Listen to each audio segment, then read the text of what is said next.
Baby, I may not come when you want me, but I am always on time. Let me tell y'all. Come on, let's get in here and start this review for Real Housewives of Atlanta.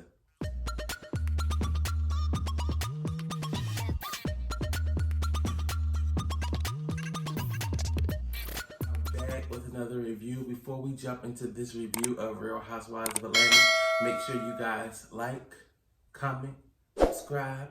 And then I'm really not just saying this as, oh, all of YouTube said, really, y'all, please like, comment, subscribe, share this video on all your social media platforms. Make sure you share it with family and friends, inbox them, tag them, share it to them, copy the link and paste it and text it to them so we can keep this party going and y'all can keep getting these reviews on time.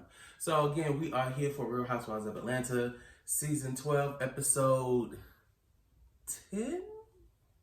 Yeah, okay, we're gonna look at that, episode 10. We are back and the ladies are still in Toronto for Carnival. And we start back on the rooftop and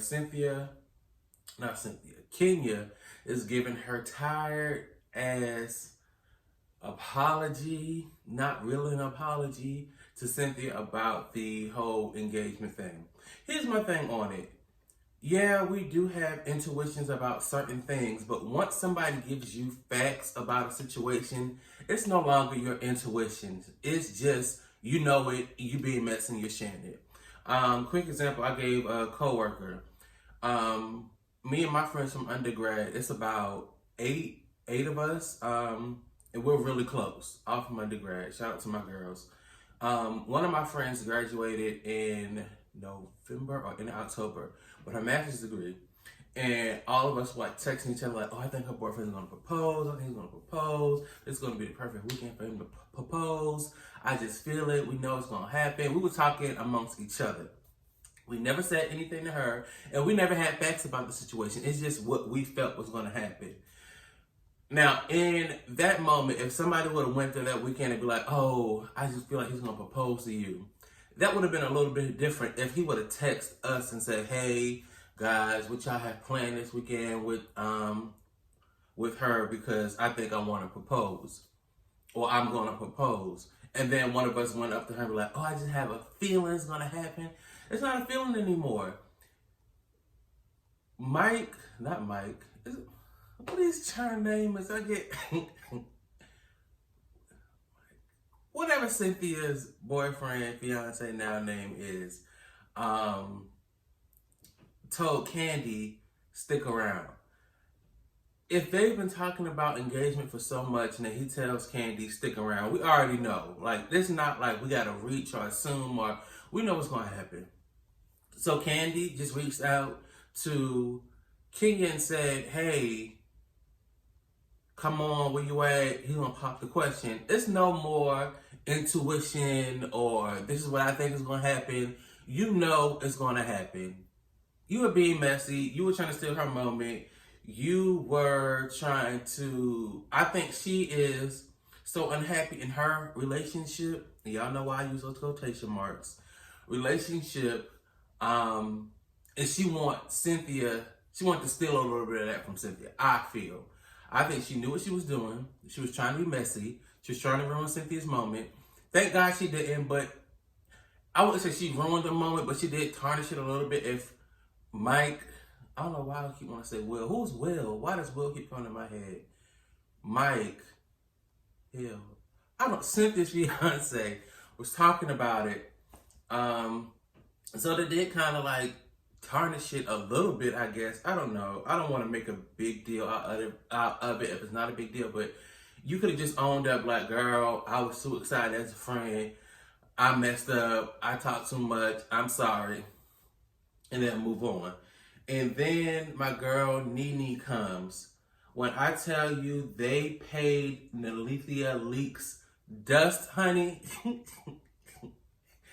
none of the girls were checking for Nene. Even that dry hay that Candy gave, and Candy and Nene don't have any issues. I was just like, They paid Nene dust. Nobody paid her no attention. Her behind sat right there and just listened to the conversation. Nobody said anything to her. That was just so funny. She just sat there and she's like, I'm here, so whatever. And then we go to the King and Queens event. Now, that looked fun. Now, the whole trip, I enjoy how Tanya has everything planned out, and we're doing this, and there's little gaps in between to get ready and wind down. And then, she planned the trip very well, but it looked a little boring to me. Let me be honest, it looked a little boring. But that King and Queens event, it looked like they had so much fun. I mean, all the girls had fun. Even Nene said she had fun. Everybody enjoyed it, and I thought that was a really, really, really, really good little thing that they did. So they go to the King and Queens event, and we come back, and they're having a little powwow. Nene, Marlo, Candy, and Giovanna. Anyway, so they're just talking about like the girls and what's been going on the trip, and Candy's still trying to get to the bottom of this snake gate and this recording. And my thing is just like, just say who did it. They have to be building up to something else, because it's just like, say who did it and let's address that person, deal with it. I don't know if producers are telling them, oh, don't reveal it just yet. This is where we want you guys to reveal it. We're setting up the scene with everybody and doing this or doing that. Or I don't know what's going on, but I'm like, just say it. Like, who recorded her? Let's talk about it. Let's get it on the table and then move on. And I was just cracking up because this just so shows how disposable Giovanna is. When Tanya came to the door and Nene was like, who gonna get the door? And she's like, girl, you, go get the door. And I was just like, Giovanna, nobody likes you. You're a do-girl. You're just here for the moment. You must have tea on this recording. You must be the one who did the recording. Because why else are you here? I'm just like, and you letting these women talk to you any kind of way. I mean, she considers Nene a friend. That's the only friend she has. She's cool with everybody else. But you ain't gonna be fetching me to go get the door when y'all can go get your own door, because this ain't my room. But Giovanna wanna be part of the crowd so bad, and that's it. So Tanya comes in and they're still trying to figure out this snake gate thing. And Candy is just like determined, like, bitch, let's get down to it. Y'all doing too much. Let us know who recorded the video so we can move on and deal with it. But they don't want to deal with it. And then Candy brings up another situation with the card that we're trying to figure out. How did the card end up on the blogs? Who leaked the card? My suspicion is Kenya leaked the card. Who else would do it? Like, there's no benefit of Nene to leak the card when she knows that that Cynthia will be opening the card on camera. So why release it to a blog where I love B. Scott? I used to follow him on Instagram, but something happened to his Instagram page, her Instagram page a while ago, and I don't know, but I love B. Scott. But I didn't know that the card was on B. Scott's website. In the timing of the card being on the website, it had to been before the season aired, but I didn't hear nobody talking about it. I follow a couple of Real Housewives of Atlanta pages on Twitter and Instagram. They didn't talk about it, so it really didn't get any traction. So it's just weird. Now thinking about it, like all these Instagram blogs that I follow on Instagram. Why didn't they pick up on this card thing? Because it's like in the pages that I follow, they are really good with like finding and hunting down tea and helping you connect the dots with things. So it's like, it's just weird now thinking about it, like in this moment, like why didn't we hear anything about this card being on any blogs until the show aired? It's weird, but I don't get the benefit Nene will get from leaking the card. If y'all see it, tell me who y'all think in the comments. Leak the card. Tell me what you think the benefit of if it was Nene that leaked the card. Let me know so we can talk about it because I'm just confused on the whole card thing. It's stupid to me. Anyway, so the girls go to the fitting for their carnival outfits. And baby, who knew that all these housewives had all this ass? Yeah, we already knew that Candy was thick and all that stuff. We already knew Porsha. We always hear Cynthia talk about how big her butt is, but we never get to see it because she wears a lot of flowy clothes. But Candy is thick. Porsha, we already know that's two stallions put together. Cynthia got a big old butt on her. Marlo, I did not expect all that butt on Marlo. Like it was just like out of nowhere, but everybody looked good. But before that, before they got to the fitting and everybody was talking on the phone, one of my friends pointed out that when Candy was on the phone with Todd basically called all of them fat and was like, ain't none of y'all been working out. So I went back and watched it. Todd is a fool. But I know he meant it in good fun. He wasn't trying to shade anybody. But I mean, like Porsha said, she still got PJ pouch. Candy said she ain't been working out. We know Cynthia don't work out because all she do is eat cheese and drink wine. Marlo too busy stealing people's credit cards to work out. So, I mean, that's a workout in itself. So, she probably the most fit person in there. But yeah, I was not expecting all of that. And then during the fitting, Nene pulls Eva to the side and they make up. I was about to use quotation marks, but they did make up. I just don't. Oh, we'll get to that later about the apology. I felt like Nene's apology was genuine. At first, I was with Nene with like, why is Eva going so hard on Nene? But like, I'm mad at you because you left your mic on. Because I was thinking like, one, this is a reality show, and I will be honest, I was not taking Eva's situation with her ex as serious as I probably should have. So that's probably one of the reasons why I was like so confused why she was so mad at Nene. And then they did like a little flashback. So maybe her situation with her ex is like really, really dangerous. And she really does have to keep some things low key so he doesn't find them. Or the only thing I can think of is find them and come do something, or maybe try to get their child. I don't know. But people say this all the time, and it is a cliche, but it is true. Atlanta is so small. If he wanted to find you, whether you were on this show or not, or Nene was mic'd up or not, he can find you. Like, I can run into anybody here in Georgia, and I'm not even a celebrity, and the people that I run into, they aren't celebrities. Like, you can just run into random old co-workers or an old friend from school in the mall. So how Nene being mic'd up was so detrimental to him finding y'all. All he gotta do is like, where Eva at? He gonna tell him like, where Eva at? Somebody knows where you at. I don't know, but I say all that to say, I did understand more about why Eva was upset, because you're supposed to be my good girlfriend. I asked you not to wear your mic so I can talk to you about some serious stuff off camera. And you wore your mic, you didn't say anything. Even in the clip, Nene is heard saying like, she doesn't want me to wear my mic. Eva's gonna kill me. So you knew, you know what I mean? So I get Eva. I wouldn't have been that upset, but I get why she's upset.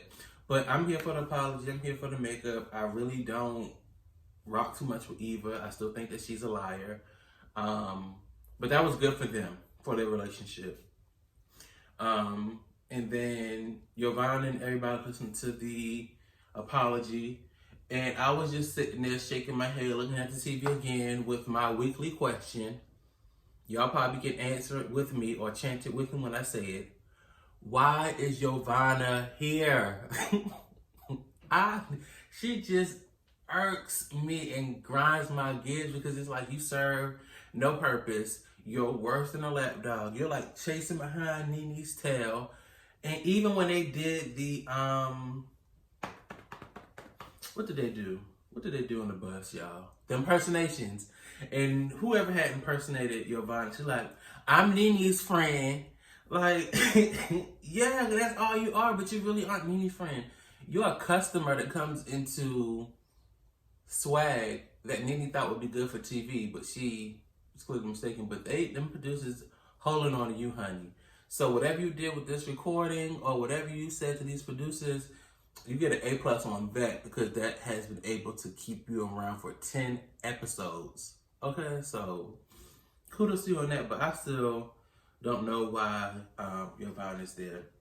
So they go to, I'm going to say it wrong, so forgive me, the CN Tower in Toronto to hang off the ledge. I thought they were going to literally like jump off the building.